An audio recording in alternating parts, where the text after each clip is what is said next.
कल ही कराची से खबर आती है कि पाकिस्तान के साबिक सदर जनाब ममनून हुसैन साहब तवील अलालत के बाद वफ़ात पा गए हैं। तो आज की वीडियो में हम उन्हीं की ज़िंदगी के कुछ पहलू आपके सामने रखें।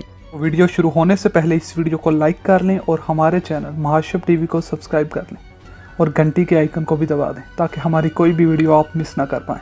साबिक सदर ममनून हुसैन पाकिस्तान की एक बड़ी जमात मुस्लिम लीग नून के कराची के सरगर्म रहनुमा थे। उन्होंने अपनी निजी ज़िंदगी बहुत ही पुरसुकून गुजारी और सियासी ज़िंदगी भी उन्होंने बेहतरीन गुजारी। यूं तो वो मुस्लिम लीग नून के किसी भी जलसे, रैली या इलेक्शन मुहिम में नज़र नहीं आते, मगर उन्होंने जब भी सियासत पर बात की तो दयानतदारी और ईमानदारी का दामन ना छोड़ा। ममनून हुसैन मरहूम भारत से हिजरत करके पाकिस्तान आने के बाद कराची के इलाके जामिया क्लॉथ बिंडर रोड पर कपड़े की तजारत करने लगे और यहीं उनका घर भी हुआ करता था। लेकिन बाद में वो कराची के पोश इलाके डिफेंस चले गए।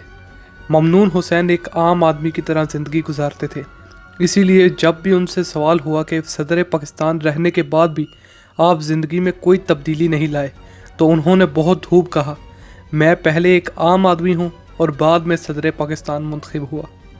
मरहूम ममनून हुसैन सियासी तौर पर भी बहुत आगाह थे, क्योंकि नवाज शरीफ की को हुकूमत के दौरान कोई भी मसला पेश आता तो वो उनके पास मशवरे लेने आते और कहते थे कि अगर मैं नवाज शरीफ साहब को भी कोई मशवरा देता तो वो मेरा मशवरा कभी रद्द ना करते।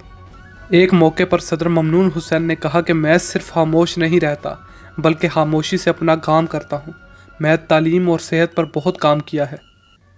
मरहूम ममनून हुसैन ने अपने दौरे हुकूमत में पोती की शादी गवर्नर हाउस लाहौर में की, जिस पर गवर्नर हाउस को सजाने के लिए 10 से 15 लाख रुपए का खर्चा आया और गवर्नर हाउस को वीवीआईपी तरीके से मेहमानों के लिए सजाया गया। इसके अलावा आपको याद हो या ना हो, मरहूम अपने दौरे हुकूमत के दौरान सदर दही बल्ले वाले के नाम से भी मशहूर हुए थे। ये नाम क्यों पड़ा, इसकी वजह यह है कि जब 12 अक्टूबर 1999 को नवाज शरीफ को जेल में डाल दिया तो ये नवाज शरीफ के लिए खाने के साथ खुसूसन दही बल्ले लेकर जाया करते थे और उनके ख़ानदान में बच्चों से लेकर बूढ़ों समेत किसी की सालगिरह मनाने का रवाज नहीं हुआ करता था, क्योंकि उनका घराना नहायत ही शानदार और इस्लामी तालीमात पर चलने वाला था। साबिक सदर ममनून हुसैन का इंतकाल 14 जुलाई 2021 को कैंसर के बायस हुआ। उन्होंने कराची यूनिवर्सिटी से बीकॉम की डिग्री हासिल की और फिर उसके बाद सन 1965 में MBA की degree Karachi institute of business and administration से हासिल की। उन्हें सन 1999 में गवर्नर सिंध लगाया गया और यूं उन्होंने अपनी सियासी ज़िंदगी का शुरुआत की। ममनून हुसैन साहब पेशे के लिहाज से एक ताजर थे और कराची में एक स्टाइल कंपनी के मालिक हैं। उन्होंने 3 बेटे हैं जो कि शादीशुदा हैं और सियासत से उनका कोई ताल्लुक़ नहीं, जबकि उनकी एक बेवा बीवी भी अब है।